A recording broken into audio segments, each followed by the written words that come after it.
ফজর, জোহর, আসর, মাগরিব, ইশা যেমন ফরজ, যাকাত দেওয়া যেমন ফরজ সমর্থবানের জন্য, হজ করা যেমন। আপনাদের এখন এইদিকে তো সবার উপরে মনে জাকাত টাকাত ফরজ হয়ে গেছে, কারণ 1 বিঘা জমি 3 লাখ টাকা বেচতে পারতেন না, ভাত খাইতে ভাত পাইতেন না। না, আমি বলতেছি না, আমি মহারাজ, একটা উদাহরণ দিচ্ছি আর কি। এখন জমির শতক চলে 10 লাখ, 3 শতক বেচে 30 লাখ, স্বর্ণের ভরি 1 লাখ, 30 ভরি স্বর্ণ পাওয়া যায় ওদিয়া। যে টাকা ব্যাংকে রেখে দিয়েছেন ওই টাকা দিয়ে 30 ভরি স্বর্ণ পাওয়া যায়। দেখছেন আল্লাহ রিজিক কিভাবে দেয়? আল্লাহু ইয়াবসুতুর রিজক লিমান ইয়াশা ওয়া ইয়াকদির। আল্লাহ মানুষের রিজিক সম্প্রসারিত করে অথবা সংকুচিত কমায় দেয় যার খুশি। দেখছেন এই মানুষগুলো 1 বিঘা জমি বিক্রি করে চোখ অপারেশন করতে পারতো না, সেই মানুষগুলো এখন 1 বিঘা জমি বিক্রি করে বনানীতে 10 তলা বিল্ডিং করছে। আল্লাহ এত সম্পদ দিয়েছে, তারপরে ও 2 টাকা 5 টাকা তোলা ছাড়া মসজিদের ইমামের বেতন দিতে পারে না। এই লোকটা যার মায়ের জ্বর হয়েছিল, পাতলা পায়খানা হয়েছে, 50 মণ ধান বিক্রি করে ডাক্তার দেখাইতে পারে নাই। 2 বিঘা জমি বিক্রি করে ভালো চিকিৎসা করাইতে পারে নাই। শেষমেশ বাপ মরে যাওয়ার আগে 3 বিঘা 4 বিঘা জমি রেখে গেছিল। 1 শতক এখন রাস্তার পাশে 20 লাখ টাকা চলে। 33 শতকের দাম আসে 4 কোটি টাকা, 5 কোটি টাকা। ও কামলা খেত, ওর বাপে দিন মজুর ছিল, একটু জমি রেখে গেছে, ওই জমির দাম এখন 5 কোটি টাকা। তারপরে ও নিজেকে একদম হাকির মনে করে, ছোট তুচ্ছ মনে করে, দান করতেও ভয় পায়। ও রিজিক নিয়ে ভয়ে আছে এখনো, কি খাবে, কি করবো, আমার পোলায় কি করবে, হ্যাঁ আমি কি করবো, কিচ্ছু নাই রে আমার। মসজিদে দিয়ে দিলে কি হবে, মাদ্রাসা দিয়ে দিলে কি হবে। হুজুররা হুজুর ভাড়া করে নিয়ে আসে, হুজুররা হুজুর হায়ার করে নিয়ে আসে, তারপরে বলে মারহাবা মারহাবা মাবুদ। উত্তর পাড়ার আব্দুল জলিল মিয়া 10,000 টাকা দিয়েছে মাবুদ। তার বাপে জুয়াড়ি ছিল, বেনামাজি ছিল, যত কিছুই ছিল, 10,000 টাকার বিনিময়ে তুমি তারে জান্নাত দিয়া দাও।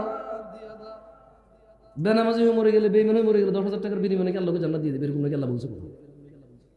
বেঈমান হয়ে মরে গেলে, মুশরিক হয়ে মরে গেলে, ঈমান ত্যাগ করে মরে গেলে, আল্লাহ দ্রোহিতা করে মরে গেলে, ওর ছেলে নাকি 10,000 টাকা দিলে ও নাকি জান্নাতে যাওয়ার দোয়া করা যাবে? ও বেঈমান হয়ে মরলে নাকি?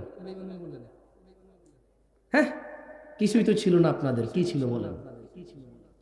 5 বিঘা জমিতে কয় মণ ধান পেতেন? 10 বিঘা জমিতে কয় মণ ধান পেতেন? আর এই যে ছোট ভাই, তোমার বয়স 25 বছর, R15, হ্যাঁ, তারপরে যে কি কয় FZS নিয়ে যে বুং বুং বুং করো। তোমার দাদা ছিল ফকিরের মতো, ভাত খেতে ভাত পাইতো না, 5 বিঘা জমি ছিল, 10 মণ ধান হইতো না, 1 খন্দ হইতো জমি, 2 খন্দ পানিতে ডুবে থাকতো তোমাদের এলাকা। অথবা মরুভূমি ছিল, পানি ছিল না, উঁচু এলাকা। এরকমই বাংলাদেশ ছিল 30-40 বছর আগের কথা বলছি, বেশি দিন আগের না। 1 খন্দ জমি পেত, ধানের পাশে যে ঘাসের বিচি, ওই ঘাসের গোটা তুলে এনে জাউ রান্না করে খাইতো। অনেক পয়সাওয়ালা হয়ে গেছো না, তাফাল্লিং করে বেড়াও। শুধু 1 শতক জমি 15 লাখ টাকা হওয়ার কারণে তোমার যে মেম্বার এখন অনেক কিছু, তোমার যে চেয়ারম্যান এখন অনেক কিছু। ওর বাপ দাদার কি ছিল আমরা জানি না, না? ও কত বড় পয়সাওয়ালা, 10 তলা বিল্ডিং তোলে, মসজিদে এসে 2 লাখ টাকা দান করে। কি ব্যবসা করে ওর বাপে? কোন চেরাগ রেখে গেছে আলাদিনের ওর জন্য? হ্যাঁ, ইত্তাকুল্লাহ ইয়া নাস, মানুষ আল্লাহকে ভয় করো। এই যেই বিঘা জমি 20,000 টাকা বিক্রি হতো না, সেই বিঘা জমি আল্লাহ এখন 4 কোটি টাকা সমমূল্য করে দিয়েছে। তবু তুমি 1 শতক জমি মসজিদ মাদ্রাসা দান করতে রাজি নও। অথচ তোমার এই 1 শতক জমির দাম 2,000 টাকা ছিল না, 2,000। এখন থেকে 20 বছর আগে তোমার এই 1 শতক জমির দাম 1 লাখ টাকা ছিল না। আজকে যে 1 শতক জমি 20 লাখ অনেক প্রিয় হয়ে গেছে, ওখান থেকে অর্ধেক দিয়ে দিল। তোমার বাপের যা ছিল তোমার এখন বেশি থাকবে, তবুও তুমি একটা ওয়াজ মাহফিল করতে 10 টাকা 20 টাকা দিতে ভয় পাও। মনে হয় যেন হুজুরদের ঠেকা, এদেশে ইমাম মুয়াজ্জিনদের ঠেকা, এদেশে মার্জাদা মাদ্রাসা মসজিদ কমিটিদের ঠেকা। তোমার জন্য লোক ভাড়া করে নিয়ে এসে তোমার বাপের ইমান ছাড়া মরে যাক, জান্নাতে ঢুকাই দেওয়ার পরে তুমি 200 টাকা দান করবার মার হাবা করছিল, ঠিক কিনা? এইভাবে সাক্ষী মাক্ষী নিয়ে তোমার থেকে 200 টাকা নিতে হবে। দিবা আল্লাহকে তারিফ শুনতে চাও আমার মুখে, দূর দূরান্ত থেকে নিয়ে এসে, হ্যাঁ, এলাকার কেউ তো তোমার তারিফ করবে না, এই জন্য দূরে থেকে আমার নিয়ে এসে দান করে তারিফ শোনাও, মার হাবা শোনাও। এলাকার চেনে তো তোমার 10,000 না 2 লাখ টাকা দিল সুনাম করবে না, চেনে তোমার। যদিও সত্যবাদী হয়। কেমন? আমরা তো চিনি না, করে যাই। যাও, যেহেতু চিনি না করে গেলাম, তোমার সুনাম, তুমি অনেক ভালো মানুষ, আমরাই খারাপ। আমরা হুজুরের সামান্য কটা টাকার জন্য ওয়াজ করতে এসে তোমার সুনাম করি, আমরাই খারাপ। যাও, দোষ নিজের উপরে নিলাম, তুমি পবিত্র। বাংলাদেশে ইবাদতের চাইতে ঝগড়া বেশি হয়। নামাজ কিভাবে পড়বে এটা নিয়ে যত মানুষের ইন্টারেস্ট, নামাজ পড়তে হবে এটা নিয়ে অত মানুষের ইন্টারেস্ট নাই। কেমন? বাস্তব কথা। মানে যত মানুষ তাদের বৈঠকে অথবা তাদের আলোচনায় নামাজ পড়ার পদ্ধতি নিয়ে ইনভলভ হয়, অত মানুষ নামাজ পড়তেই হবে যে কোনো মূল্যে এই বিষয়ে ইনভলভ হয় না।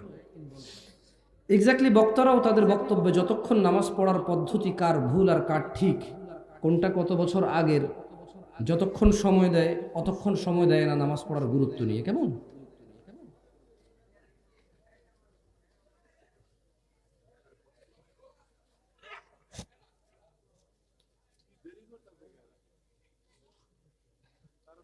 যুবকদের আইডল যে বললেন, আপনি বোঝেন পোলাপেন দেখছেন কত কথা কয়, এভাবে আইডল বলবেন না। কেমন?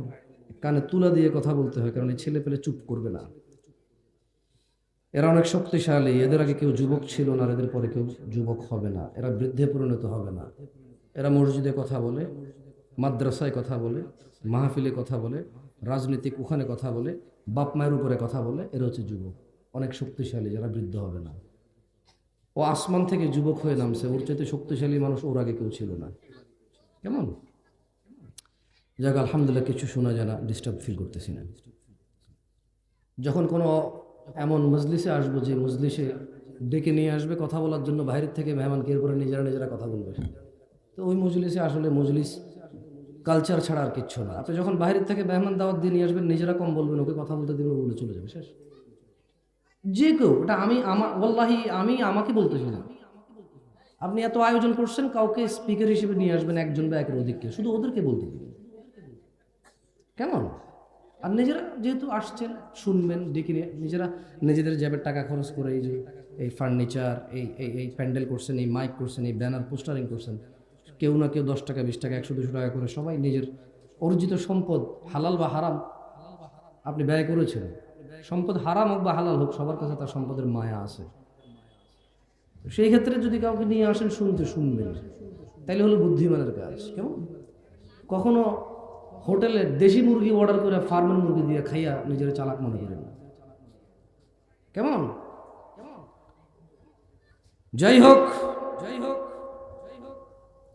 রমাদান কতটা ফজিলতপূর্ণ এটা নিয়ে আলোচনা করব। শবে বরাত, নিসফে শাবান নিয়ে তর্কে জড়াবো না।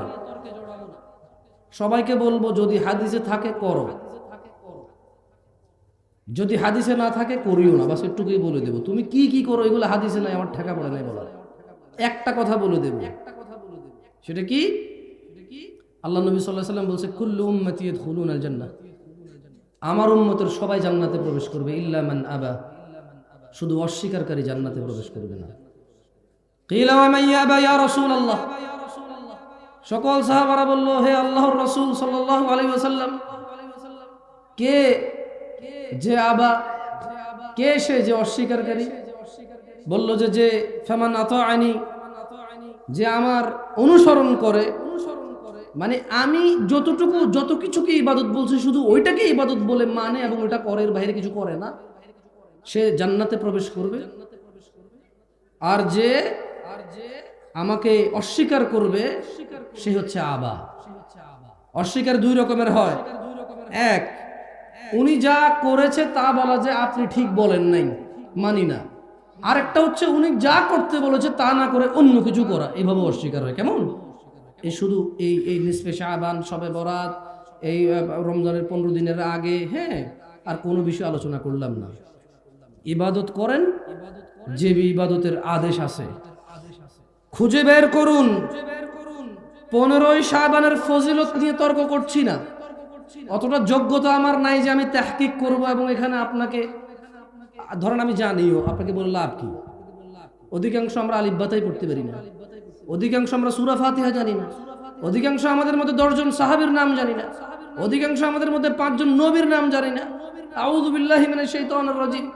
এমন অডিয়েন্সের সামনে আর আমাদের এখন বক্তব্য আসলে কোনটা দেওয়া উচিত এটাই তো কঠিন সিদ্ধান্ত নেওয়া যে আমি কোন বক্তব্য দিলে আপনি বুঝবেন। না আমি বলতেছি না যে আমি অনেক কিছু বুঝি, দেখেন আমি এটাই বুঝি না যে কোন টপিকে আপনার সাথে কথা বলা উচিত, এত কম বুঝি। তো নিসফে শাবান নিয়ে আপনি ফজিলত বলবেন, আরেকজন অস্বীকার করবে, আমি ওই টপিকে আসতেই রাজি না, কারণ আমার অত দক্ষতা নেই যে আমি তর্ক করতে পারবো। যদি একবার বলে তুই কুটুকরি পড়ছস, আমি ওখানেই ফিনিশ। কেমন? যদি বলে সার্টিফিকেট বাইর কর কোন মাদ্রাসা থেকে পাস করছস, ওখানে আমি শেষ, কবি ওখানে নীরব হয়ে যেতে, আমি নীরব, তার মধ্যেই গেলাম না। তবে এতটুকু বলবো, জুমার দিন খুতবা দিতে হয়, আদেশ আছে। জুমার দিন জোহরের সময় জুমার সালাত 2 রাকাত হবে, আদেশ আছে, পদ্ধতি আছে। সালাত আদায় করতে হয় তাকবীরে তাহরিমা দিয়ে, তারপরে সানা পড়তে হয়, সূরা ফাতিহা পড়তে হয়, রুকু দিতে হয়, রুকু থেকে উঠতে হয়, সিজদায় যেতে হয়, 2 রাকাতে বসতে হয়, 2 এর অধিক রাকাতে 2 রাকাত পড়ে উঠতে হয়, 2 রাকাতে 2 রাকাত পড়ে শেষ করতে হয়। এই সকল পদ্ধতি, এই সকল আদেশ হাদিসের মধ্যে আছে। নিসফে শাবান 15ই শাবান, শাবান মাসের অর্ধেকে কি আমল করতে হয়? নামাজ পড়তে হয়, রোজা রাখতে হয়, হজ করতে হয়, যাকাত দিতে হয়, জিকির করতে হয়, রাত জাগতে হয়, দিন জাগতে হয়, মেহমানদারি করতে হয়। আসলে রমাদানে ফিতরা দিতে হয়, রমাদানে ফিতরা দিতে হয় ঈদে। ধনীরা বছরে একবার টোটাল যত কিছু আছে সেখান থেকে যাকাত বের করতে হয় একবার। এই সকল কিছুর আদেশ হাদিস থেকে, কোরআন থেকে নেওয়া যাবে। 15ই শাবান, ওই দিন আসলে করব কি, আল্লাহর নবী কি করার জন্য আদেশ দিয়ে গেছেন, উনি কি করেছেন আলহামদুলিল্লাহ, সেটা নিয়ে তর্কে যাব না। কেউ বলবেন দঈফ, কেউ বলবেন আছে, কেউ বলবেন হাসান, কেউ বলবেন হাদিস দঈফ হলেও মানা যায়, কেউ বলবেন আপনারা তো অমুক দঈফ হাদিস মানেন, এটা কেন মানবেন না? ওদিকে যাবোই না ভাই, এগুলো তো জিতেই যাবে না। না না, আপনি হারবেন না, আমিও হারবো না, এরকমই অবস্থা হয়ে গেছে। শুধু এতটুকু বলবো, 15ই শাবান, যেমন দেখেন ঘুমাইলে ডান কাত হইতে ঘুমাইতে হয়, কেমন? টয়লেটে বাম পা দিয়ে যেতে হয়, মসজিদে ডান পা দিয়ে যেতে হয়, সব এগুলো নির্দেশ হাদিস থেকে নেওয়া যায়। 15ই শাবান একজন মুসলমান নর এবং নারী, ধনী এবং দরিদ্র, সুস্থ এবং অসুস্থ সবাই, তার করণীয় বর্জনীয় কি একটু যদি পারেন ওটা বের করেন, ওই আদেশটা বের করেন যে আজকের রাতে তুমি এটা করো, আল্লাহর নবীর আদেশ, এই আদেশটা বের করে করেন, ওদিকে যাব না। তাই আসলে ওই তর্কে গেলাম না। কেমন? রমাদানের সমস্ত বরকত, রমাদানের সমস্ত শিক্ষা বিসর্জন দিচ্ছি আমরা শুধু নিসফে শাবান আর শবে বরাত নিয়ে ঝগড়া করে, ঠিক না? তা ওই ঝগড়ায় গেলাম না। যান, রমাদান নিয়ে না হয় কিছু কথা বললাম, সামনেই চলে আসতেছে। দিনী ভাইয়েরা, আল্লাহ তাআলা বলছেন, থামছে আপনাদের কথা? থামছে আলহামদুলিল্লাহ। জানি না বাইরে নি, আল্লাহ জানে। বিসমিল্লাহ, আলহামদুলিল্লাহ বাইরে বেশি শুরু দিয়ে দিছি। আল্লাহ তাআলা কোরআনুল কারীমে বলছেন শাহরু রমাদান। ও ভালো কথা, ওই দিন শুনলাম একজন অনেক বড় আলেম, যদি ওনাকে আর আমাকে বসাই দেওয়া হয় আর যদি বলা হয় হাদিসের ইবারত পড়ো, ওয়াল্লাহি উনি 100তে 98 অ্যান্সার পাওয়ার সম্ভাবনা অনেক বেশি, আর আমি 2ও পাবো না, যে 2 উনি পাবে না, ওই 2ও আমি পাবো না। কিন্তু উনি বলছেন যে শবে বরাতে নাকি কোরআন নাজিল হয়েছে, আউযুবিল্লাহ মিনাশ শাইতানির রাজিম। উনি বললেন যে শবে বরাত নাকি ভাগ্য রজনীর রাত। তো আল্লাহ বলছেন যে শাহরুর রমাদান, রমাদান মাস আল্লাযী উনজিলা ফীহিল কুরআন, রমাদান মাস যে মাসে কোরআন নাজিল করা হয়েছে, হুদাল লিন্নাস, মানুষের হিদায়াতের জন্য, ওয়া বাইয়িনাতিন মিনাল হুদা ওয়াল ফুরকান, স্পষ্ট নিদর্শন ও সত্য মিথ্যার পার্থক্যকারী হিসেবে কোরআনকে নাজিল করা হয়েছে। ফামান শাহিদা মিনকুম, অতএব তোমাদের মধ্যে ধনী দরিদ্র যাই হও না কেন, নারী পুরুষ যাই হও না কেন, সুস্থ অসুস্থ ডিপেন্ড করে, অসুস্থতার সিচুয়েশন ডিপেন্ড করে, যার যার সক্ষমতা থাকবে। ফামান শাহিদা মিনকুমুশ শাহর ফালইয়াসুম শাহরু রমাদান আল্লাযী উনজিলা ফীহিল কুরআন, রমাদান মাস কোরআন নাজিলের মাস। তোমাদের মধ্যে যাদের সামর্থ্য থাকবে, যারা এই মাসে উপনীত হবা, জীবিত থাকবা, তোমরা এই মাসে সিয়াম পালন করবে। তাহলে আল্লাহ বলছে রমাদান মাসে কি করছে? কোরআন নাজিল করছে। আর ওইদিকে আল্লাহ বলছে ইন্না আনজালনাহু ফি লাইলাতিল কদর, ভাগ্য রজনী আল্লাহ নাজিল করেছে কখন? কদরের রাতে। কোন রাতে? কদরের রাতে আল্লাহ ভাগ্য রজনী 15 শাবান নাজিল করে নাই। কেমন? তর্কে বিতর্কে যায়েন না ভাই, আকার ইঙ্গিতে ব্যাখ্যা বিশ্লেষণ দিয়ে অমুক আল্লামা অমুক দিয়েন না, দরকার নেই। আল্লাহ নবী সাল্লাল্লাহু আলাইহি ওয়াসাল্লাম থেকে পান কিনা দেখেন, আপনি পাবেন। মানে এগুলা খুব অযৌক্তিকর কথা যে আপনি ইসলামে অনেক কিছু করবেন ভালো বলে এরপরে বলবেন যেটা কি খারাপ কাজ, অথচ আপনি যে কাজ করতেছেন এই বিষয়ে ইসলামে অন্তত 30টা আদেশ আছে, 30 রকমের ইবাদত আছে, জিকির আছে, আপনি সবগুলো বাদ দিয়ে নিজেটা নতুন ভালো বানাইন না। কেমন? যেগুলো আল্লাহ নবী দিয়ে গেছে আগে ওগুলা করে করে শেষ করেন, দেখেন সময় পান কিনা। ওগুলা শেষ করার পরে যদি থাকে আপনি কত বড় ইবাদতগার, তারপরে দেখে নেব কি করতে পারেন। কেমন? সিয়ামকে আল্লাহ সুবহানাহু ওয়া তাআলা ফরজ করেছেন। তিনি বলেন ইয়া আইয়ুহাল্লাযীনা আমানু, হিন্দুকে বলছে, তিনি বলছেন হে ঈমানদাররা, যে মূর্তি পূজা করে সেই ঈমানদার, যে কোরআনকে অস্বীকার করে সেই ঈমানদার, যে শুধু কোরআনকে মানে হাদিসকে মানে না সেই ঈমানদার, যে মুহাম্মদ সাল্লাল্লাহু আলাইহি সাল্লামকে শেষ নবী মানে না সেই ঈমানদার। তাহলে আমরা একমাত্র ইবাদতের যোগ্য কাকে মনে করি? আর শেষ নবীর নাম কি? সাল্লাল্লাহু আলাইহি ওয়াসাল্লাম। তাহলে আমাদেরকে বলতেছে আমরা ঈমান আনছি আল্লাহর প্রতি। দেখ ঠিক আছে, তাহলে আমাদেরকে ডাইকে বলতেছে, অন্য কাউকে বলতেছে না। কেমন? আমরা যারা ঈমান আনছি ঠিক আমাদেরকে বলতেছেন ইয়া আইয়ুহাল্লাযীনা আমানু, হে তোমরা যারা ঈমান এনেছো, কুতিবা আলাইকুমুস সিয়াম, তোমাদের উপর সিয়ামকে ফরজ করা হলো। জি, ফজর জোহর আসর মাগরিব ঈশা যেমন ফরজ, ফজর জোহর আসর মাগরিব ঈশা যেমন ফরজ, যাকাত দেওয়া যেমন ফরজ সমর্থবানের জন্য, হজ করা যেমন। আপনাদের এখন এইদিকে তো সবার উপরে মনে জাকাত টাকাত ফরজ হয়ে গেছে, কারণ 1 বিঘা জমি 3 লাখ টাকা বেচতে পারতেন না, ভাত খাইতে ভাত পাইতেন না। না আমি বলতেছি না, আমি মহারাজ, একটা উদাহরণ দিচ্ছি আর কি। এখন জমির শতক চলে 10 লাখ, 3 শতক বেচে 30 লাখ, স্বর্ণের ভরি 1 লাখ, 30 ভরি স্বর্ণ পাওয়া যায় ওদিয়া। যে টাকা ব্যাংকে রেখে দিয়েছেন ওই টাকা দিয়ে 30 ভরি স্বর্ণ পাওয়া যায়। দেখছেন আল্লাহ রিজিক কিভাবে দেয়? আল্লাহু ইয়াবসুতুর রিজক লিমান ইয়াশা ওয়া ইয়াকদির। আল্লাহ মানুষের রিজিক সম্প্রসারিত করে অথবা সংকুচিত কমায় দেয়, যার খুশি। দেখছেন এই মানুষগুলো 1 বিঘা জমি বিক্রি করে চোখ অপারেশন করতে পারতো না, সেই মানুষগুলো এখন 1 বিঘা জমি বিক্রি করে বনানীতে 10 তলা বিল্ডিং করছে। আল্লাহ এত সম্পদ দিয়েছে, তারপরে ও 2 টাকা 5 টাকা তোলা ছাড়া মসজিদের ইমামের বেতন দিতে পারে না। এই লোকটা যার মায়ের জ্বর হয়েছিল, পাতলা পায়খানা হয়েছে, 50 মণ ধান বিক্রি করে ডাক্তার দেখাইতে পারে নাই, 2 বিঘা জমি বিক্রি করে ভালো চিকিৎসা করাইতে পারে নাই। শেষমেশ বাপ মরে যাওয়ার আগে 3 বিঘা 4 বিঘা জমি রেখে গেছিল। 1 শতক এখন রাস্তার পাশে 20 লাখ টাকা চলে, 33 শতকের দাম আসে 4 কোটি টাকা, 5 কোটি টাকা। ও কামলা খেত, ওর বাপে দিন মজুর ছিল, একটু জমি রেখে গেছে, ওই জমির দাম এখন 5 কোটি টাকা। তারপরেও নিজেকে একদম হাকির মনে করে, ছোট তুচ্ছ মনে করে, দান করতেও ভয় পায়। ও রিজিক নিয়ে ভয় আছে এখনো, কি খাবে, কি করব, আমার পোলায় কি করবে, হ্যাঁ আমি কি করব, কিচ্ছু নাই রে আমার। মসজিদে দিয়ে দিলে কি হবে, মাদ্রাসা দিয়ে দিলে কি হবে, হুজুররা হুজুর ভাড়া করে নিয়ে আসে, হুজুররা হুজুর হায়ার করে নিয়ে আসে, তারপরে বলে মারহাবা মারহাবা মাবুদ। উত্তর পাড়ার আব্দুল জলিল মিয়া 10,000 টাকা দিয়েছে মাবুদ। তার বাপে জুয়াড়ি ছিল, বেনামাজি ছিল, যত কিছুই ছিল, 10,000 টাকার বিনিময়ে তুমি তারে জান্নাত দিয়া দাও। বেনামাজি হয়ে মরে গেলে, বেঈমান হয়ে মরে গেলে 10,000 টাকার বিনিময়ে কি আল্লাহকে জান্নাত দিয়ে দেবে? এরকম নাকি আল্লাহ বলছে? বেঈমান হয়ে মরে গেলে, মুশরিক হয়ে মরে গেলে, ঈমান ত্যাগ করে মরে গেলে, আল্লাহ দ্রোহিতা করে মরে গেলে, ওর ছেলে নাকি 10,000 টাকা দিলে ও নাকি জান্নাতে যাওয়ার দোয়া করা যাবে? ও বেঈমান হয়ে মরলে নাকি?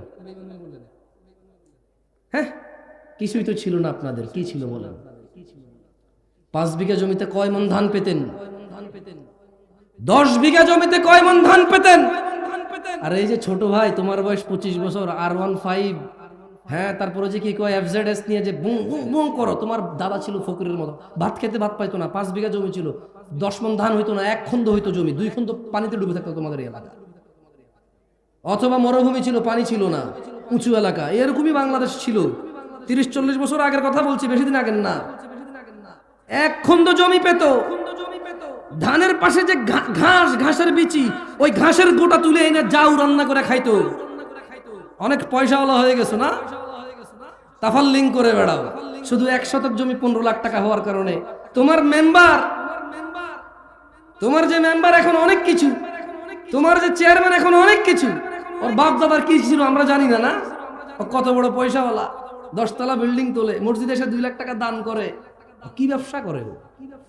ওর বাপে কোন চেরাগ রাইখা গেছে আলাদিনের ওর জন্য? হ্যাঁ, ইত্তাকুল্লাহ ইয়া নাস, মানুষ আল্লাহকে ভয় করো। এই যেই বিঘা জমি 20,000 টাকা বিক্রি হতো না, সেই বিঘা জমি আল্লাহ এখন 4 কোটি টাকা সমমূল্য করে দিয়েছে। তবু তুমি 1 শতক জমি মসজিদ মাদ্রাসা দান করতে রাজি নও। অথচ তোমার এই 1 শতক জমির দাম 2,000 টাকা ছিল না, 2,000। এখন থেকে 20 বছর আগে তোমার এই 1 শতক জমির দাম 1 লাখ টাকা ছিল না। আজকে যে 1 শতক জমি 20 লাখ অনেক প্রিয় হয়ে গেছে, ওখান থেকে অর্ধেক দিয়ে দিল। তোমার বাপের যা ছিল তোমার এখন বেশি থাকবে। তবুও তুমি একটা ওয়াজ মাহফিল করতে 10 টাকা 20 টাকা দিতে ভয় পাও।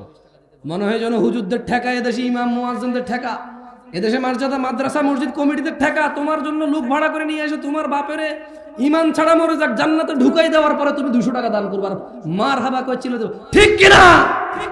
এইভাবে সাক্ষী মাক্ষী নিয়ে তোমার থেকে 200 টাকা নিতে হবে।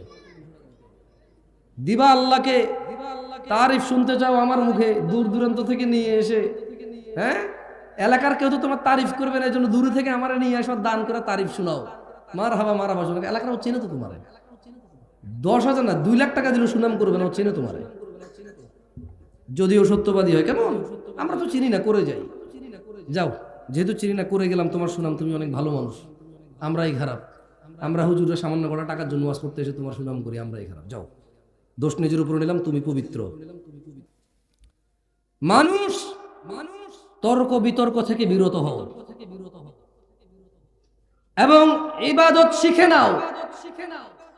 শাহরু রমাদান আল্লাযী উনজিলা ফীহিল কুরআন, সামনে রমাদান মাস আসতেছে, যে মাসে কোরআন নাজিল হয়েছে। কতজন আমাদের মধ্যে আজকে এখানে আছে যারা কোরআন পড়তে জানি? আমিও এক অবাক মানুষ, আমি আসলে বোকা মানুষ, আমি এমন একটা বোকা মানুষ। আমি এখানে মানুষকে বলতেছি যে সামনে যে রোজার মাস আসতেছে, এই রোজার মাসে আল্লাহ কোরআন নাজিল করছে। ওরা কতটুকু মূল্যায়ন করে, আমরা কতটুকু মূল্যায়ন করেছি এই কোরআনকে? পড়তেই জানি না, পড়তেই জানি না। এমন কিছু নিয়ে আলোচনা করছি। যাই হোক, আল্লাহ হেদায়েত দিলে তুমি আমার চাইতে বেশি জানবা, আমার উস্তাদের চাইতে বেশি জানবা, তার উস্তাদের চাইতে বেশি জানবা। হিদায়েত আল্লাহর কাছে, কল্যাণ আল্লাহর কাছে। আল্লাহ যার কল্যাণ চায় তাকে আল্লাহ দিনী শিক্ষা দান করে। হতে পারে তুমি আমার চাইতে অনেক উত্তম, তাই তোমাকে সম্মান করে বলে দিনী ভাই, সিয়ামকে আল্লাহ তাআলা ফরজ করেছেন। বলেছেন তোমরা যারা ঈমান এনেছো তোমাদের জন্য সিয়ামকে ফরজ করা হয়েছে, যেমন তোমাদের আগের লোকজনদের উপরে ফরজ করা হয়েছিল, যাতে তোমরা আল্লাহ ভীরুতা অর্জন করো। ও নারায়ণগঞ্জের মানুষ, ও রূপগঞ্জের মানুষ, তোমরা যদি চাও আল্লাহকে ভয় করবা। প্রশ্ন, কিভাবে আল্লাহ ভীরুতা অর্জন করব? তবে আল্লাহ বলছেন, কামা কুতিবা আলাল্লাযীনা মিন ক্বাবলিকুম লাআল্লাকুম তাত্তাকুন, তোমাদের উপর সিয়াম ফরজ করা হয়েছে যেমন তোমাদের আগের লোকদের উপরে ফরজ ছিল। কেন সিয়ামকে আল্লাহ ফরজ করেছে? তুমি যদি রোজা পালন করো, তোমার ভিতরে আল্লাহ ভীরুতা, তোমার ভিতরে আল্লাহর তাকওয়া, আল্লাহর ভরসা, আল্লাহর ভয়, আল্লাহর ভালোবাসা বৃদ্ধি পাবে। তুমি সিয়াম ছাড়া আল্লাহ ভীরুতা এত সহজে কোনো কিছুতে পাবা না। জেনে নাও, যারা আমরা নিজেকে মুসলিম বলে দাবি করছি অথচ সালাত আদায় করি না, অথচ নিজেকে মুসলিম বলি, 90% মুসলমানের দেশ বলে চিল্লাচিল্লি করে বক্তব্য দেই, হোক সেটা রাজনীতির মাঠ, হোক সেটা ওয়াজের মাঠ, কিছু হইলে বলি 90% মুসলমানের দেশে এরকম চলবে না, ওই রকম চলবে না, ঠিক কিনা? জেনে নাও কত ভাগ মুসলমানের দেশ, এটা জেনে নাও। এত ভয় কেন? পার্সেন্টেজে এত তোমার সংশয় কেন? জেনে নাও না মুসলমান কত পার্সেন্ট। ইসলামের স্তম্ভ 5টি। কয়টি? জোরে বলেন, কয়টি? عن ابن عمر رضي الله عنهما قال, ابن عمر رضي الله عنهما বলেন, قال رسول الله صلى الله عليه وسلم, আল্লাহর রাসূল সাল্লাল্লাহু আলাইহি ওয়াসাল্লাম বলেছেন, বুনিয়াল ইসলামু আলা খামস, ইসলামের স্তম্ভ 5টি। মানে যেই লোকের কাছে এই 5টা জিনিস আছে শুধু সেই নিজেকে মুসলিম বলতে পারবে। এর বাইরে কেউ বলতে পারবে না। 90 ভাগ 100 ভাগ এখন বেরিয়ে যাবে। কত ভাগ মুসলমানের দেশ এটা? এখানে কতজন মানুষ মুসলমান বের করতে কঠিন কিছু হবে না। আল্লাহর নবী সাল্লাল্লাহু আলাইহি সাল্লাম বললেন, শাহাদাতি আল্লা ইলাহা ইল্লাল্লাহ, যে এই সাক্ষ্য দেয় আল্লাহ ছাড়া সত্য কোনো ইলাহ নেই, ওয়া আন্না মুহাম্মাদুর রাসূলুল্লাহ, আর মুহাম্মদ সাল্লাল্লাহু আলাইহি সাল্লাম হচ্ছে আল্লাহর বান্দা এবং আল্লাহর রাসূল প্রেরিত। ওয়া ইকামিস সালাহ, সালাত আদায় করে, ওয়া ইতাইজ যাকাত, এবং ধন সম্পদশীলরা যারা যাকাত দেয়, ওয়াল হজ, সমর্থবানদের মধ্যে যারা হজ করে, ওয়া সাওমি রমাদান, এবং রোজার মাসে যারা সিয়াম পালন করে। রাওয়াহুল বুখারী। আল্লাহর নবী বলছেন, বুনিয়াল ইসলাম আলা খামস, এই ইসলামটা 5টা খুঁটির উপরে টিকে আছে। যারা এই 5টা খুঁটিকে ধারণ করেছে তাদের মধ্যে ইসলাম আছে, তারা হচ্ছে মুসলমান। আর যে একটা ছেড়ে দিল, আরেকটা ছেড়ে দিল, পড়ে গেল। সিয়াম ছেড়ে দিল, যাকাত ছেড়ে দিল, হজ ছেড়ে দিল, তৌফিক থাকা সত্ত্বেও, সবচাইতে হতভাগা হচ্ছে তারা, সবচাইতে হতভাগা হচ্ছে তারা। নামাজ পড়তে টাকা লাগে না, নামাজ পড়তে ধনী হওয়া লাগে না, নামাজ পড়তে ফর্সা হওয়া লাগে না, নামাজ পড়তে হাত পা থাকা জরুরি নয়, নামাজ পড়তে মানে প্রতি ওয়াক্তে গোসল করা জরুরি নয়, নামাজ পড়তে দিনক্ষণ অপেক্ষা করে জেগেই থাকতে হবে, বসেই থাকতে হবে, দাঁড়িয়েই থাকতে হবে, কতক্ষণ ঘন্টার পর ঘন্টা তওয়াফ করতে হবে, এই ধরনের কোনো শর্ত নেই। মহিলা পুরুষের আলাদা বিধান নেই, ধনী দরিদ্রের আলাদা বিধান নেই। হতভাগা তারা যারা সালাতকে ত্যাগ করেছে। আল্লাহর নবী বলছে, ইসলামের স্তম্ভ 5টি: আল্লাহকে সাক্ষী দেওয়া, ওনার রাসূলকে সাক্ষী দেওয়া, এবং সালাত প্রতিষ্ঠিত করা, সমর্থবান যাকাত দেওয়া, সমর্থবান হজ করা। 11 মাস শেষে 1 মাস রোজার মাস যারা পেল তারা রোজা রাখবে, যারা তারাই হচ্ছে মুসলমান। এটা হচ্ছে ইসলামের স্তম্ভ। কয়েকটি কাজ একনিষ্ঠভাবে করলেই আমরা জান্নাতে প্রবেশ করতে পারি, যার অন্যতম হলো সিয়াম। জান্নাতে প্রবেশ করতে চান কারা? তবে অনেকগুলো সহজ পদ্ধতি রয়েছে, একটা আমি আজকে উল্লেখ করব এখানে। আন জাবিরিন রাদিয়াল্লাহু আনহু, এটা নারায়ণগঞ্জ, আপনারা না করিয়েন, এটা ঢাকা শহর। সব মানুষ এখানে বইঙ্গা ওদের এলাকায় এসে কাজ করে, ওরা পয়সাওয়ালা, অহংকারী, দাম্ভিক, ওরা বহু হুজুরকে এর আগে উঠাইছে। ঢাকা বেড়াইত, বংশাল, পুরান ঢাকা, এই নারায়ণগঞ্জ, তারপর হলো কেরানীগঞ্জ, ওদিকে হলো গাজীপুর, টঙ্গী। বাংলাদেশের সব হুজুরকে ওরা তুলছে, ওয়াজ করে আইনে আইনে হুজুরদেরকে ফর্মে তুলে দিয়েছে। ওরা চিল্লাচিল্লি করবে না, ওয়াজ এসে কে করবে? সব মানুষ ওদের ভাড়াটিয়া। এখানে যদি আমি ভাড়ায় থাকতে আসি, আমার কোনো আত্মীয় স্বজন নাই, ওর বাপ দাদা 14 গোষ্ঠী এখানে, ওর শক্তিগত, ও কথা বলবে না, কে কথা বলবে?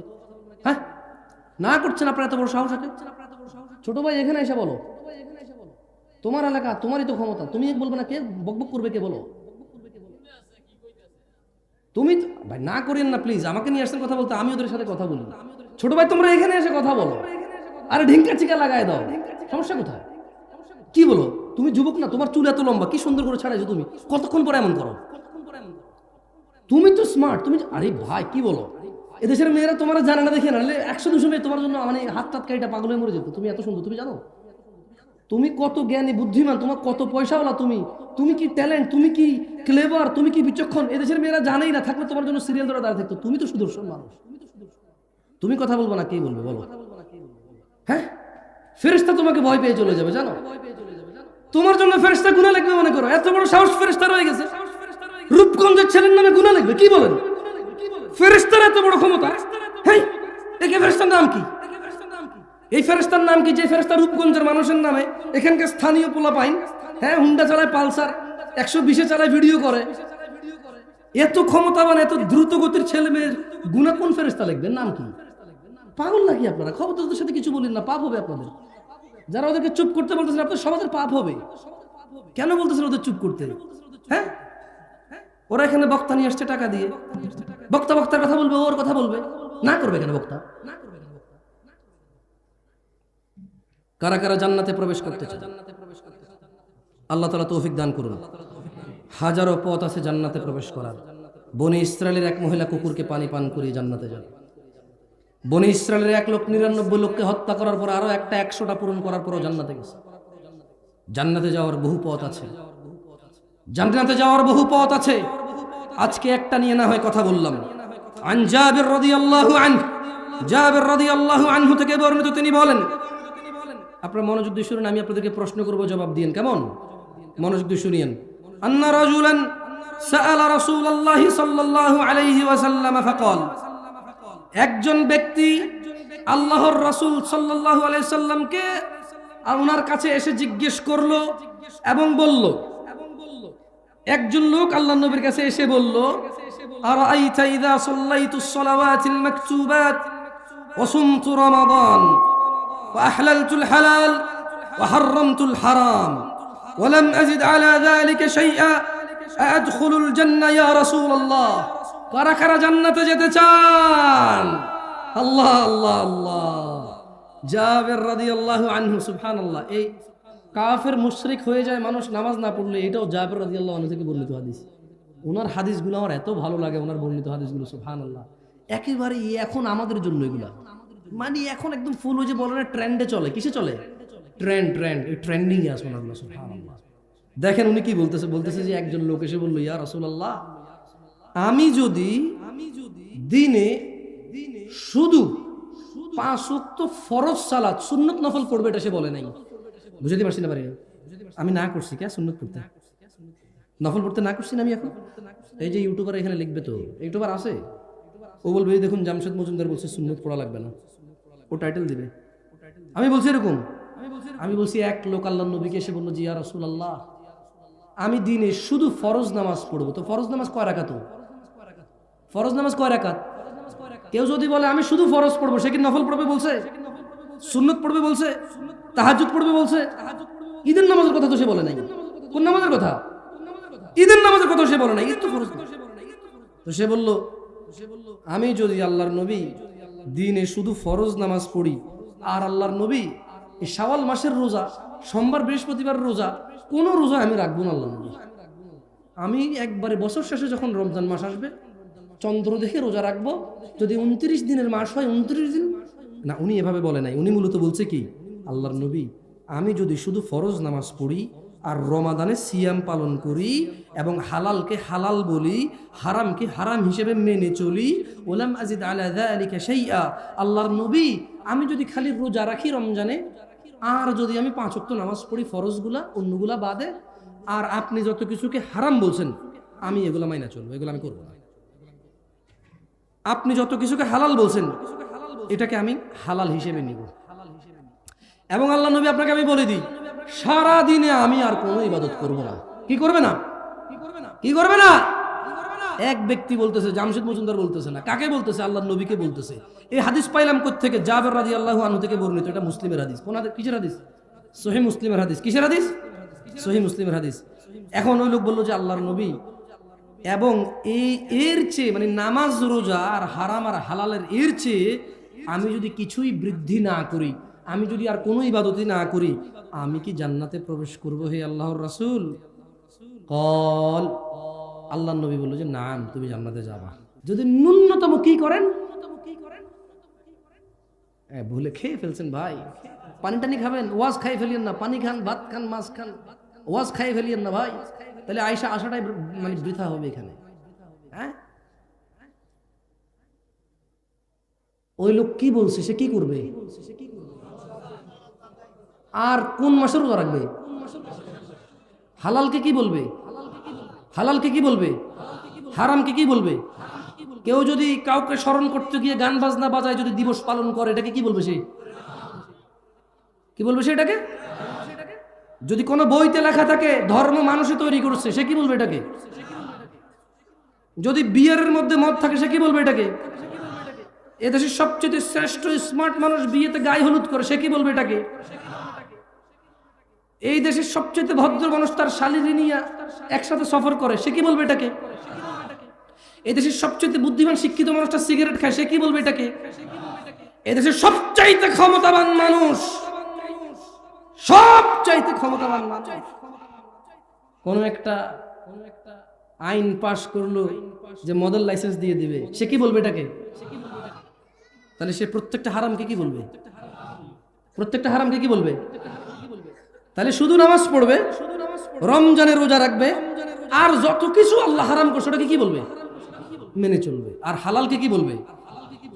হালালকে কি বলবে? মানে চাস্তো ভাইয়ের মেয়ে, আপন চাস্তো ভাইয়ের মেয়ে, মানে আপন ভাই না, চাস্তো ভাইয়ের মেয়ে দেখা দিবে না, প্রয়োজনে বিয়ের প্রস্তাব দিবে বা দিবে না, যদি পছন্দ হয় প্রস্তাব দিবে, এটাকে হালাল মনে করবে। বুঝাতে পারি নাই, বুঝাতে পারি নাই মনে হয়। আরে ভাগ্নি বিয়ে করে ফেলবেন নাকি এখন? জবনাটাই কি এমন চলে আসছে, ধুর জবনাটা কি আসছে। ওস্তাদ চাস্তো ভাইয়ের মেয়ে বিয়ে করা যায়? যায় না? জবনা তো কি এমন চলে আসছে, কি বলেন? ভাগ্নি বিয়ে করে ফেলবে লোকে? হ্যাঁ শোনেন না, শোনেন না, মামা মামা মামা মামা বইনি বলতেছে যে আমার আপন ভাই এত আদর করে না, আমার মেয়েরা আমার স্বাস্থ্য ভাই এত আদর করে। খুব সুনাম, কি সুনাম, খুব সুনাম। হঠাৎ করে মেয়ে বমি করে, হঠাৎ করে মেয়ে কি করে না, বাসে উঠে মাথা ঘুরায় বমি করে না, ঘরে থাকতেই করে। আরে ভাই বাসে উঠলে অনেকে বমি করে ভাই, বাসে উঠে বমি করে নাই, হঠাৎ করে মেয়ে বমি করে। এরপরে মেয়ের মা কাঁদে, আল্লাহ আল্লাহ আল্লাহ, কি করলো কি করলো, খাইছে রে আমার, খাইছে খাইছে, কি করলো, আমি কি ক্ষতি করছি হাতে, আমি কি ক্ষতি করছি? মানে এখন অন্য কোনো পোলায় দ্বারা যদি বমি করতো তাহলে তত বিয়ে দিতে পারতো। আমার আপন স্বাস্থ্য ভাই ভাই লোক এমনি, আমি বাগনি মাও বাগনি কেমনি বিয়ে দিব রে ভাই? খাইছে খাইছে খাইছে, আমি শেষ, আমি শেষ, মুখ দেখানোর জায়গা নাই রে। মানে অন্য কারোর সাথে হলে জায়গা থাকতো মুখ দেখানো, বুঝছে? অন্য কারোর সাথে জানা হলে মুখ দেখানোর জায়গা থাকতো, চাস্তবের সাথে হবে না। আরে বেটা, চাস্তো বোন বিয়ে করা যায়, স্বাস্থ্য বোন যদি বিয়ে করা যায় তাহলে স্বাস্থ্য বোনের অন্য কোন বেড়ার কাছে বিয়ে দিছে, ওইখান থেকে মেয়ে হয়েছে, ওকে কেন বিয়ে করা যাবে না? কোন যুক্তি দিরে?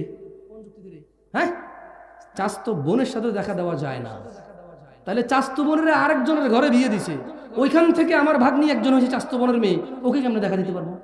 যেখানে ওর মাকে দেখা দেওয়া জায়েজ না, ওকে কেমনে জায়েজ হয়ে গেল দেখা দেওয়া? ওর মায়ের বিয়ে করা যায়, বুঝি ওরে বিয়ে করা যাবে না? এর ন্যূনতম জ্ঞান কি নাই? ফুফাতো বোন বিয়ে করা যায়, বিয়ে করলাম না, বিয়ে হয় নাই, অন্য কোথাও বিয়ে দিছে, ওখানে ওর মেয়ে হয়েছে, বুঝি ওকে বিয়ে করা যাবে না? আমার আপন ফুফির ঘরে হয়েছে, ওরে বিয়ে করা যায়, কোথায় কার কাছে বিয়ে দিছে, বুঝি ওরে বিয়ে করা যাবে না? কোন জমানা এসে গেল? কিয়ামত চলে আসছে ভাই, কিয়ামত তো আসছে যেদিন থেকে আমরা কোরআন হাদিস ছেড়ে দিয়েছি, সেদিন থেকে কিয়ামত চলে আসছে। তাহলে ওয়াহলালতুল হালাল, হালালকে হালাল বলবে। কি করবে সে? দিনে দিনে দিনে আর বছরে কয় মাস? আর হালালকে কি বলবে, হারামকে কি বলবে? আর কি করবে না, আর কি করবে না। এবং আল্লাহ নবীকে কি বলছে? আল্লাহ নবী, আমি যদি আর কিছু না করি আমি কি জান্নাতে যাব? আল্লাহ নবী কি বলছে বলেন আমার সাথে, বলেন যে ক্বালা নাআম, সবাই জোরে বলেন ক্বালা নাআম। আল্লাহ নবী কি বলছে? নাআম বলছে। কি বলছে? নাআম, বলেন নাআম। কি বলছে উনি? নাআম মানে হ্যাঁ, মানে কি? হ্যাঁ। এবারে আসেন, এই লোক এবার কি করবে? মানে এই লোকে বললো যে শুধু ফরজ নামাজ পড়বে, রমজানে রোজা রাখবে, হালালকে হালাল বলবে, হারাম মেনে চলবে। আল্লাহ নবী বললো যে হ্যাঁ, আর যদি বেশি কিছু নাও করো জান্নাতে যাবা। এইবার এই লোক কি করছে জানেন? চিন্তা করেন এই লোক কত ডেঞ্জারাস লোক ছিল, আল্লাহর উপর সন্তুষ্ট হন। সে সঙ্গে সঙ্গে বলে উঠলো, ক্বালা ওয়াল্লাহি লা আযীদু আলা যালিকা শাইআ। ওই লোকটা আল্লাহর নবীকে সামনে রেখে বলল যে আল্লাহর কসম, আমি এই 5 ওয়াক্ত নামাজ আর রমজানের রোজা, হারামকে মেনে চলবো, হালালকে হালাল বলবো, আর কিচ্ছু বেশি করবো না, আল্লাহর কসম। সে আল্লাহ নবীকে বলতেছে যে আল্লাহ নবী, আল্লাহর কসম আমি আর কোনো বাড়তি ইবাদতই করবো না, আমি এটা বলে কি করব, আমি আর বেশি কিছু করবো, শুধু এগুলোই করবো। আল্লাহ নবী কিন্তু ওকে বলে নাই কিছু, আর ওকে বলছে জান্নাতে যাবে। কোথায় যাবে? কোথায় যাবে? ইয়া মুসলিম, আহা মুসলমান, দিনে 5 ওয়াক্ত নামাজ, জান্নাতে যাওয়ার কত বড় পথ দেখছো?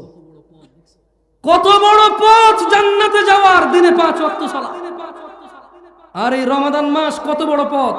হারামকে মেনে চলবে, দাড়ি কাটা নেকি না হারাম, টাকনুর নিচে প্যান্ট পরা নেকি না হারাম, সিগারেট তামাক জর্দা খাওয়া নেকি না হারাম, গালাগালি করা, মারামারি করা, অহংকার করা, মজলিসের পরিবেশ নষ্ট করা, মিছা কথা কওয়া, বাপ মায়ের সাথে বেয়াদবি করা, স্ত্রীকে অন্যায়ভাবে আঘাত করা, যৌতুক নেওয়া, স্ত্রীকে তুচ্ছ তাচ্ছিল্য করা, সন্তানদের প্রতি অযত্ন হওয়া, পিতামাতার প্রতি অবাধ্য হওয়া।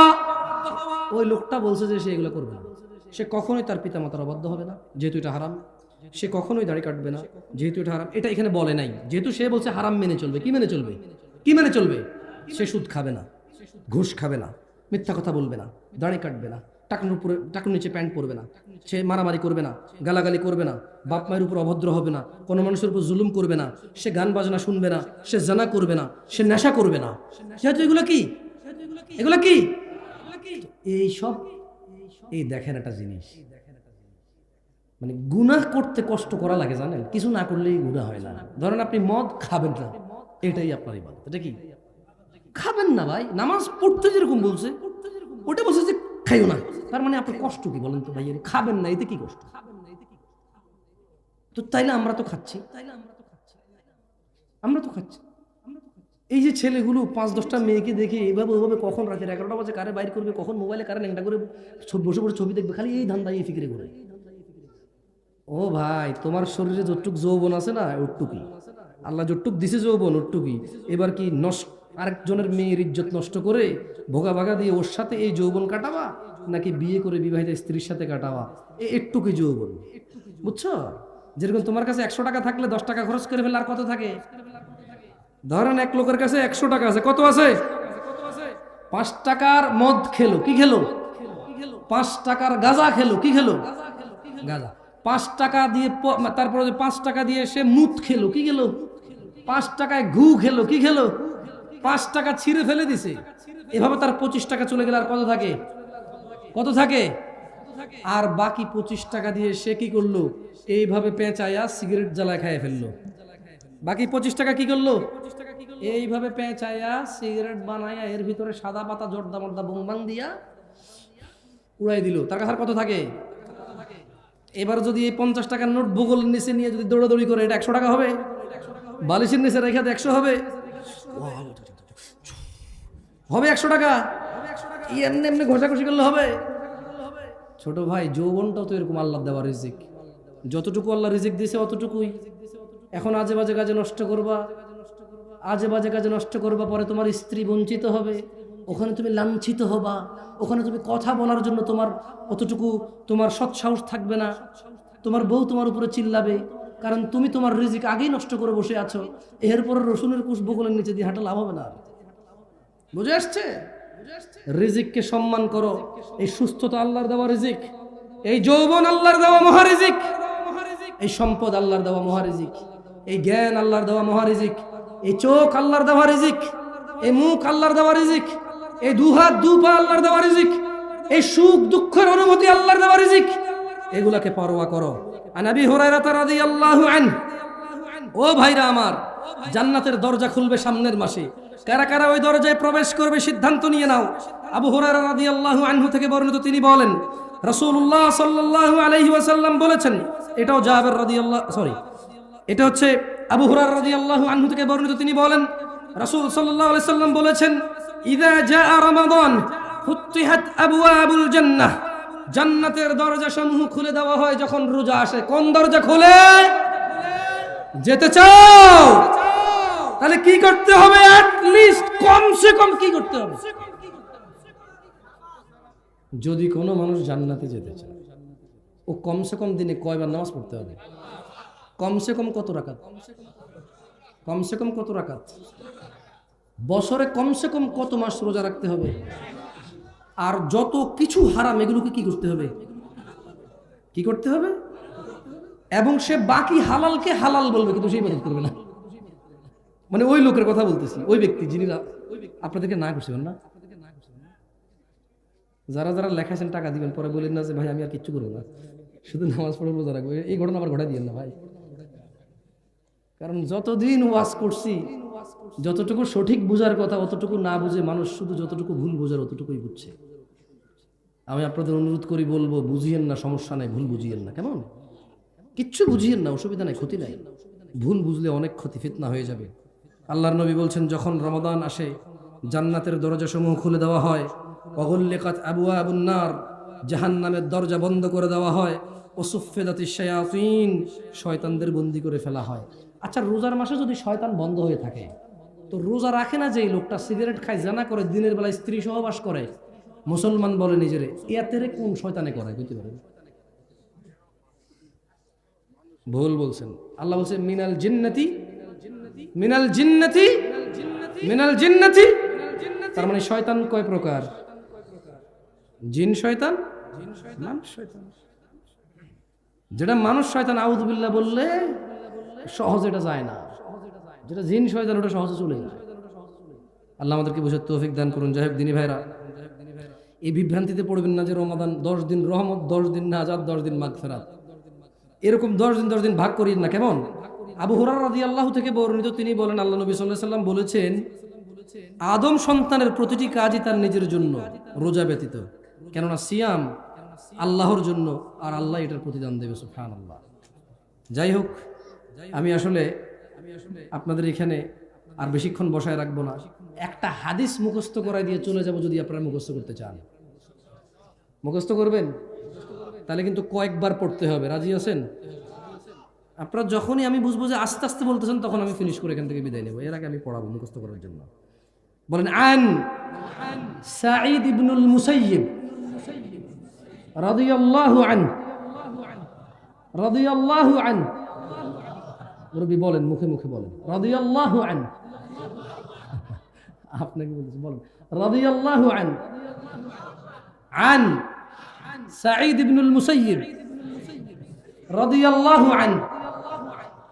সাঈদ ইবনে মুসাইয়িব রাদিয়াল্লাহু আনহু থেকে বর্ণিত, তিনি বলেন আল্লাহর নবী সাল্লাল্লাহু আলাইহি ওয়াসাল্লাম বলেছেন, বাইনানা, জোরে বলেন, বাইনানা ওয়া বাইনাল মুনাফিকিনা শুহুদুল ইশা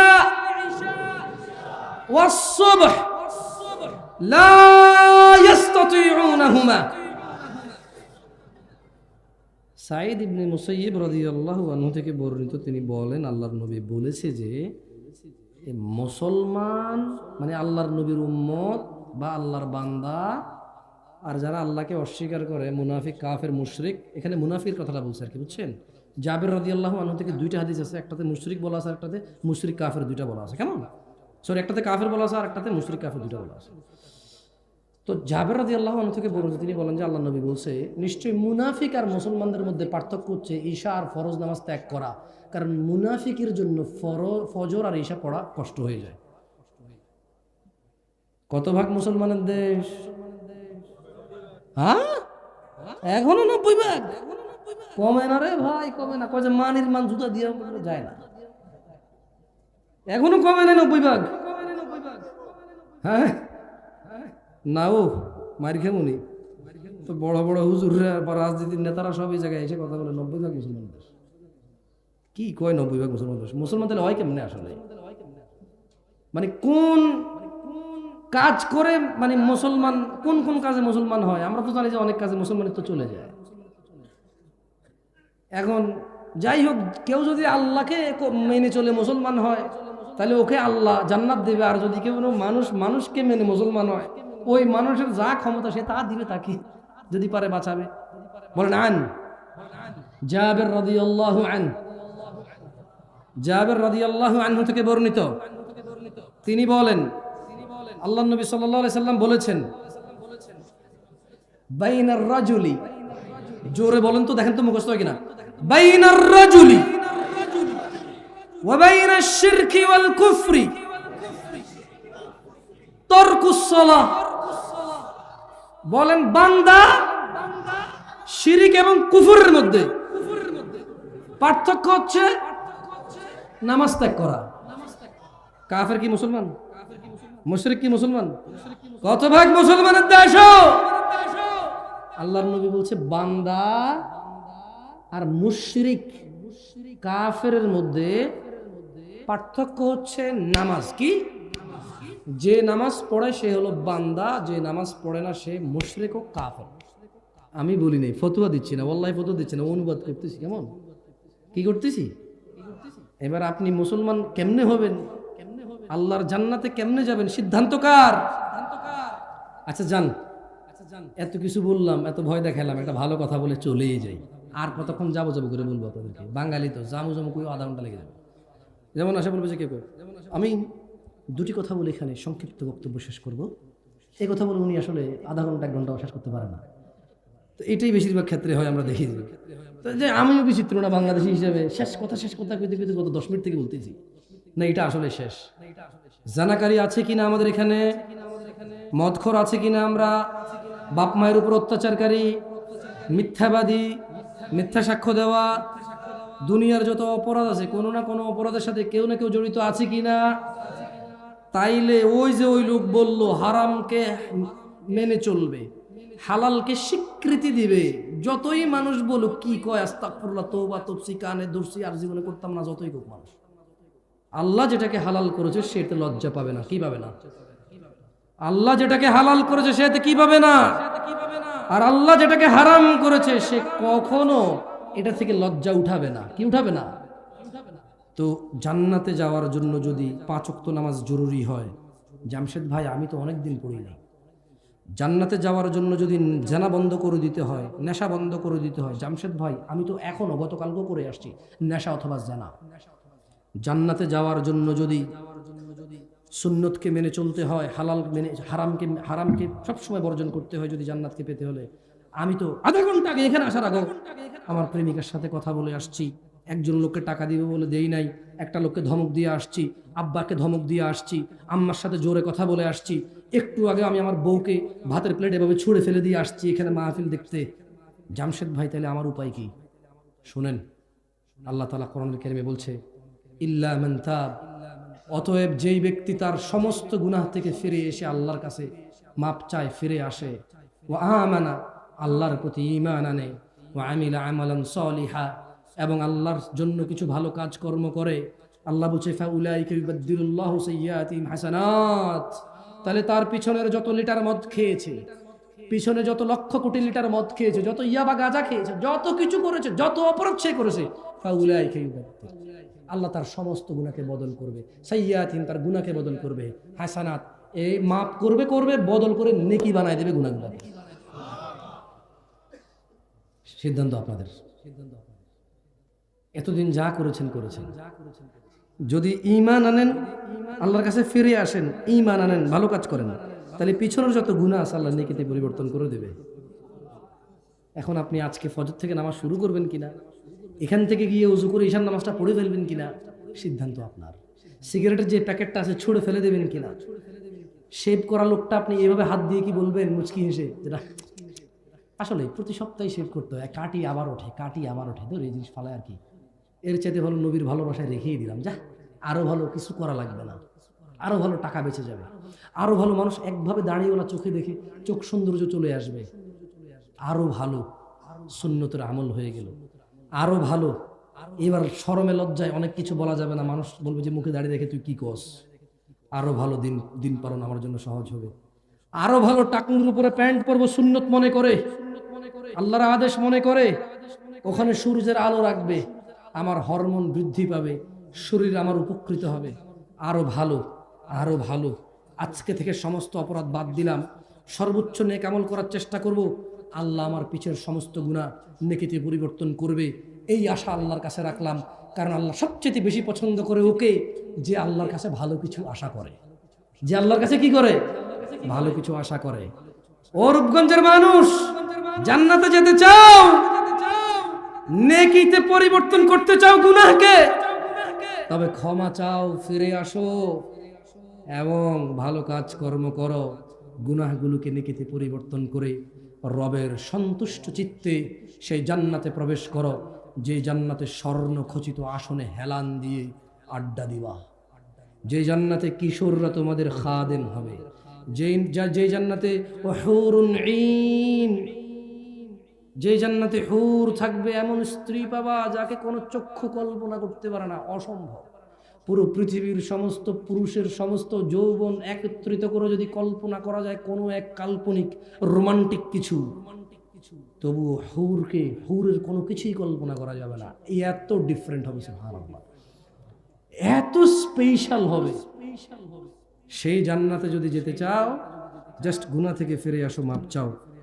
আকুলু কওলি হাযা ওয়াস্তাগফিরুল্লাহ লি ওয়া লিসাইরিল মুমিনিন ফাস্তাগফিরুহু ইন্নাহু হুয়াল গফুরুর রহিম।